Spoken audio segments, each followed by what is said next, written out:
ஊட்டி, கொடைக்கானல், ஏற்காடுக்கு அடுத்தபடியாக தமிழ்நாட்டில் ஒரு முக்கியமான சுற்றுலாத்தலமாக இருக்கக்கூடிய ஏலகிரியில சுத்தி பார்க்க என்னென்ன சுற்றுலாத்தலங்கள் இருக்கு, போயிட்டு வர மொத்தம் எவ்வளவு செலவாகும், இங்கேயே தங்கி சுத்தி பார்க்கணும்னு நினைக்கிறவங்க குறைவான பட்ஜெட்ல எங்க ஸ்டே பண்ணலாம்ன்றத பத்தியும் டீட்டெயிலா இந்த வீடியோல பார்க்கலாம் வாங்க. ஏலகிரிக்கு டூர் போகணும்னு நினைக்கிறவங்களுக்கு ரொம்ப யூஸ்ஃபுல்லா இருக்கும். வீடியோவை ஸ்கிப் பண்ணாம கடைசி வரைக்கும் பாருங்க.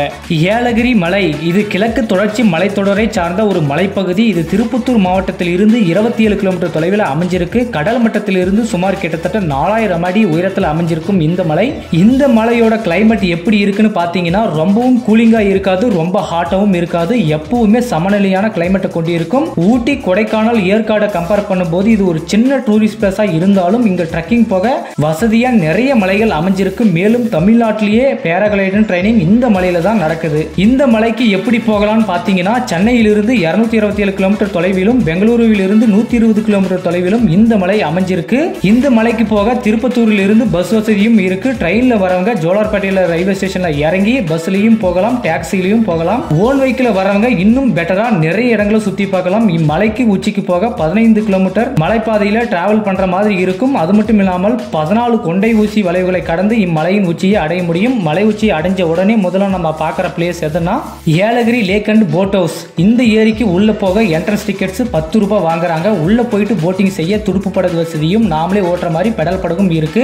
ஒருத்தருக்கு 75 ரூபாய் கொடுத்து அரை மணி நேரம் இந்த பெடல் போட்ல இந்த ஏரி ஃபுல்லுமே நம்ம சுத்தி பார்க்கலாம். இந்த சுத்தி பார்த்த உடனே அடுத்ததாக நேச்சர் பார்க். இது ஏலகிரி ஏரிக்கு ஆப்போசிட்ல அமைஞ்சிருக்கு. இந்த பார்க்குக்கு என்ட்ரன்ஸ் டிக்கெட் பாத்தீங்கன்னா ஒருத்தருக்கு 15 ரூபாய் வாங்குறாங்க. டிக்கெட்டை வாங்கிட்டு உள்ள போயிட்டு நிறைய வகையான செடிகள், வாட்டர் ஃபால்ஸ் எல்லாம் இருக்கு. நம்ம பார்த்து அப்படி என்ஜாய் பண்ணிட்டு வரலாம். அடுத்ததாக சுவாமிமலை ஹில்ஸ். ட்ரெக்கிங் போறவங்களுக்காகவே அமைஞ்சிருக்கக்கூடிய ஒரு அற்புதமான இடம் தான் இந்த இடம். ஏலகிரி ஏரியிலிருந்து 5 கிலோமீட்டர் தூரத்தில் அமைஞ்சிருக்கு. இம்மலை அடிவாரத்தில் பைக் நிறுத்திட்டு நாம மலையேற ஆரம்பிக்கலாம். இந்த மலை உச்சிக்கு போக கவர்மெண்டால ஒருத்தருக்கு 350 ரூபாய் சார்ஜ் பண்றாங்க. 350 ரூபாய் கொடுத்து போக இது ஒர்த்தான பிளேஸ் தான். ஏன்னா போயிட்டு வந்தவங்க நிறைய பேர் பாசிட்டிவான ரிவ்யூ வந்து கொடுத்துருக்காங்க. மொத்தம் 3 கிலோமீட்டர் காட்டுக்குள்ள பச்சை பசுமையான இயற்கையை ரசிச்சுக்கிட்டே காட்டுக்குள்ள ட்ரெக்கிங் பண்ணலாம். இதுதான் ஏலகிரி மலையின் உயரமான பகுதின்னு சொல்றாங்க. இந்த மலையில ஒரு கோவிலும் அமைஞ்சிருக்கு. அப்படியே அந்த கோயில ஒரு தரிசனம் பண்ணிட்டு அந்த அழகான வியூவும் ரசிச்சு பார்த்துட்டு வாங்க. நிலாவூர் லேக். இந்த இடத்துக்கு டூரிஸ்டர்ஸ் அதிகமா யாரும் வரமாட்டாங்க. இது ஒரு அமைதியான இடம். இந்த இடம் ஏலகிரியிலிருந்து 5 கிலோமீட்டர் தொலைவில் அமைஞ்சிருக்கு. இந்த இடத்துக்கு பக்கத்துல ஒரு அற்புதமான வியூ பாயிண்ட்டும் அமைஞ்சிருக்கு. விடியற் காலையில சன்ரைஸ் பார்க்கணும் நினைக்கிறவங்க, வியூவை பார்க்கணும் நினைக்கிறவங்க இந்த இடத்துக்கு போயிட்டு வரலாம். இங்க சுத்தி பார்க்க டூரிஸ்ட் பிளேசஸ் மட்டும் இல்லாம ஏலகிரி ஏரிக்கு பக்கத்திலேயே ஒரு முருகன் கோவிலும், ஏரியிலிருந்து 1 கிலோமீட்டர் தொலைவில் பெருமாள் கோவிலும் அமைஞ்சிருக்கு. மேலும் அட்வென்ச்சர் விரும்புறவங்களுக்காகவே மவுண்டைன் வியூ அட்வென்ச்சர் பார்க்னு இங்க அமைச்சிருக்காங்க. இங்கு என்ஜாய் பண்ண நிறைய அட்வென்ச்சர் இங்க கொடுத்திருக்காங்க. இந்த விளையாட்டுகளுக்கு எல்லாம் ஒரு பேக்கேஜா போட்டு கொடுத்திருக்காங்க. இன்ட்ரெஸ்ட் இருக்கிறவங்க இங்கேயும் ட்ரை பண்ணி பாருங்க.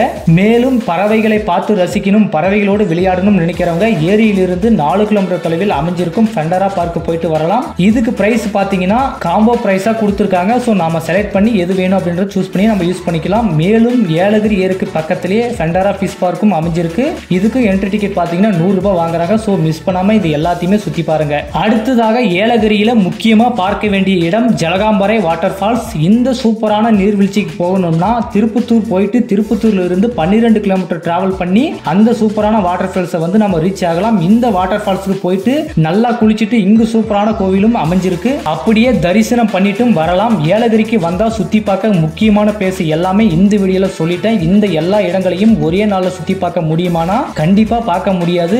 ஒன் டே ட்ரிப் போகணும் நினைக்கிறவங்களுக்கு என்னென்ன பிளேஸ் பிடிச்சிருக்கு அந்த பிளேஸ்க்கு மட்டும் செலக்ட் பண்ணி சுத்தி பார்க்கலாம். இங்கேயே ஸ்டே பண்ணி எல்லா பிளேஸும் சுத்தி பார்த்து என்ஜாய் பண்ணணும் நினைக்கிறவங்களுக்காகவே குறைந்த பட்ஜெட்ல 750 ரூபாயிலிருந்து ரூம்கள் அவைலபிளா இருக்கு. booking.com வெப்சைட்ல போயிட்டு விசிட் பண்ணி குறைந்த பட்ஜெட்ல உங்களுக்கு எந்த ரூம் பிடிச்சிருக்கோ அதை புக் பண்ணி நீங்க ஸ்டே பண்ணி என்ஜாய் பண்ணலாம். ஏலகிரிக்கு வந்தீங்கன்னா இங்கேயே விளையக்கூடிய பலாப்பழம், சீத்தாப்பழம் இது மாதிரி பல வகையான பழங்களை விற்பனை செஞ்சுட்டு இருக்காங்க. சோ மறக்காம வாங்கி சாப்பிடுங்க, ரொம்பவே சூப்பரா இருக்கும். நீங்க ஏலகிரிக்கு ஒன் டே ட்ரிப் வரணும் நினைக்கிறவங்களுக்காகவே எவ்வளவு செலவாகும் பாத்தீங்கன்னா நீங்க எவ்வளவு டிஸ்டன்ஸ்ல இருந்து வரீங்க அதுக்கு தகுந்த மாதிரி பெட்ரோல் சார்ஜ், டிரான்ஸ்போர்ட் சார்ஜ், ஃபுட்டுக்கு, சுத்தி பார்க்கும் இடத்துக்கு எவ்வளவு செலவாகும், பார்க்குக்கு போக எவ்வளவு என்ட்ரன்ஸ் டிக்கெட் ஆகும் ஆல்ரெடி சொல்லிட்டேன். நீங்க எந்தெந்த பார்க்குக்கு போகணும் நினைக்கிறீங்களோ அதுக்கு தகுந்த மாதிரி செலவாகும். ஏலகிரிக்கு ஒன் டே ட்ரிப் போயிட்டு வரணும் நினைக்கிறவங்களுக்காகவே குறைந்தபட்சம் 1000 ரூபாய் இருந்தாலே போதும். இன்னும் 1000 இருந்தா ஒரு நாள் ஸ்டே பண்ணிட்டு மொத்தம் 2 நாள் என்ஜாய் பண்ணி சுத்தி பார்க்கலாம். ஓகே ஃப்ரெண்ட்ஸ், இந்த வீடியோல உங்களுக்கு எந்த இடம் பிடிச்சிருக்கு கமெண்ட்ல சொல்லுங்க.